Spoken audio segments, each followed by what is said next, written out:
听四月说中文。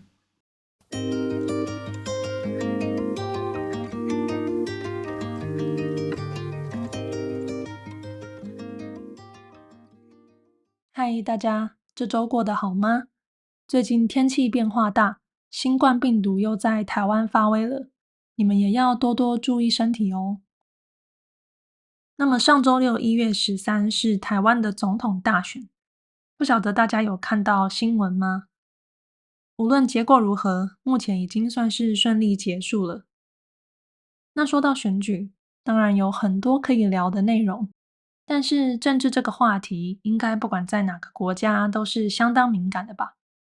而且我想，如果不是台湾人，应该也对于每一位候选人的政见不会有特别的感觉。所以呢，我这次主要是想要和大家简单介绍，在投票的当天，台湾人是如何去投票，整个过程如何。那另外也会简单讲一下这次总统大选的结果，和大家分享。首先，在台湾，你只要20岁就可以有投票权，所以在投票之前，你就会收到一张通知单，通知你去指定的地点投票。而到了选举当天呢，除了带着这张通知单以外，还要拿着身份证以及印章到投票的地点报到。不晓得大家知不知道台湾有身份证这个东西呢？那就是一个辨认每个人身份的 ID，上面写着性别、姓名、身份证字号等资料，甚至还有你配偶的资料呢，是一个相当重要的文件。那你应该也会好奇，这么多人要投票，是怎么分配地点的呢？那就和你的户籍有关系了。其实身份证后面就有户籍这个资讯哦。那户籍简单来说，就是你注册的居住地，而这个地点呢，就是决定你被分配到哪个地方投票的依据哦。所以之前也有人抱怨过，自己可能在其他县市工作，所以在外面租屋，而因为是租的嘛，所以不会把租屋地点当作是注册的居住地，因此户籍都是在自己家乡。例如有人可能家乡在花莲，但是在台北工作，就得特别跑回花莲投票。对于一些人来说，反而降低了回乡投票的意愿。不晓得这个规则未来有没有可能修改就是了。而到了投票所之后呢，你就会看到有很多人在投票所指引大家，因为人实在太多太混杂了，所以需要很多人帮忙。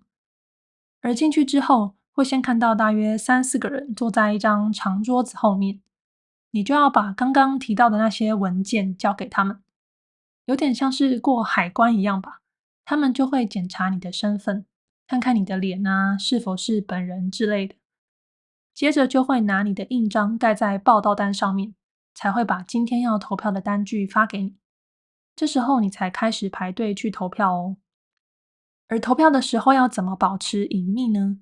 其实是每个人会进到一个单独有被遮蔽的小空间里面，想象一下，可能有好几个这样的空间，而遮蔽的东西通常就只是一块布而已，外面还在等待的人就只能看到你的下半身，所以是完全看不到你手上是在做什么的。而进去之后，你只会看到一张小桌子，桌子上就会有提供盖选票的工具，包含一个奇特的长形印章和一盒印泥。投票的人就再用这个印章盖在想要选的人或是政党，就完成了。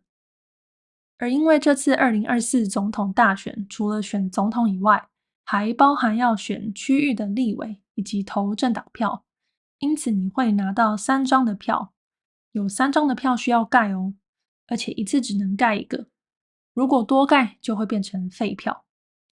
我觉得蛮有趣的是，可能为了要让字又大又清楚，这次其中一张选票特别的长，看到我都有点眼花了呢。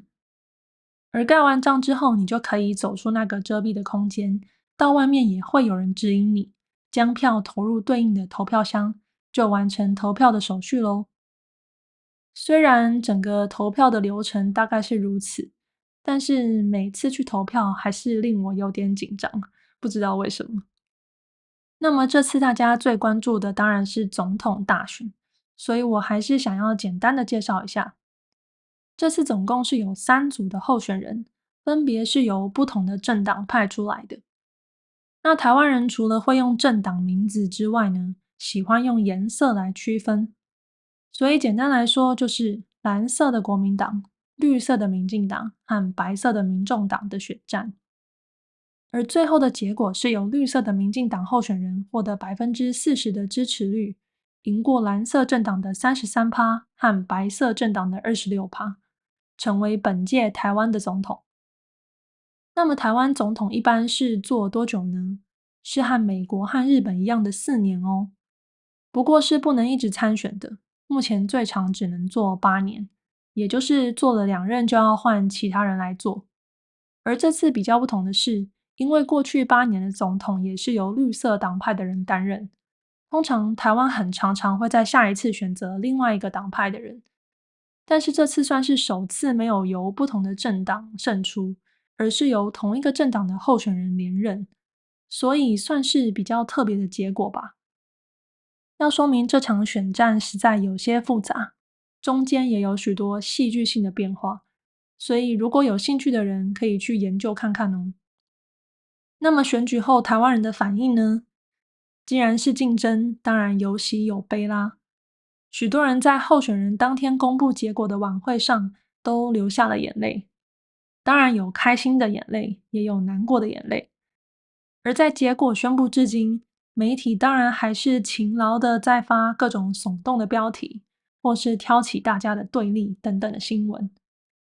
然而大家也知道，台湾是个比较特殊的地方，在选举过后有相当多需要整理、讨论及规划的事情，无论是政治上还是国际上，都有相当多新的功课要做。无论是台湾新上任的总统，还是人民，未来都有无限的挑战要面对。身为台湾人呢，希望我们国家能够越来越好，能够有更清楚的方向。无论是国内还是国外，未来都能有更好的成绩。也希望台湾能被世界上更多人看见。那么以上就是台湾大选投票的流程以及总统大选结果的介绍。听完这些之后，你有什么特别的想法吗？流程和制度和你们的国家相似吗？欢迎留言分享，让我知道哦。